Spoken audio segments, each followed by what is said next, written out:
Yes, believers around the world, I want you to join us in prayers. I'm seeing a calamity coming to one of the Caribbean nations called Haiti. I saw people protesting all over the streets. I saw bloodshed. I saw killing. I saw shooting in the nation Haiti. Hello and welcome to BBC World News. We bring you some breaking news this hour. Haiti's President Jovenel Moïse has been assassinated at his home in Port-au-Prince.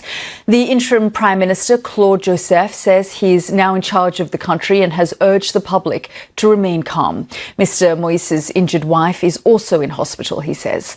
President Moïse had been ruling Haiti, the poorest country in the Americas, by decree after legislative elections due in 2018 were delayed in the wake of disputes, including on when his own term ends.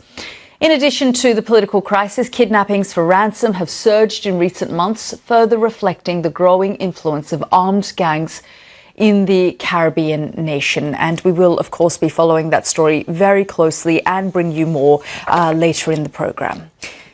OK, let's go back to our top story in the breaking news. Haiti's President Jovenel Moïse has been assassinated at his home in Port-au-Prince. I'm joined now by Jacqueline Charles, who is in the Haitian and Caribbean correspondent for the Miami Herald. Thank you very much, Jacqueline, for joining us here on the programme. Just tell us what more you can tell us about this assassination.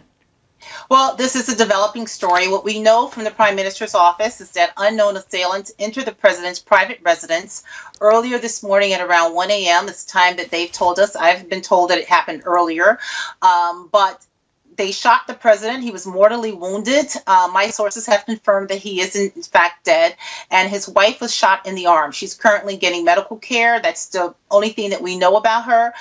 We don't really have an idea on how serious her injuries are or who these individuals were.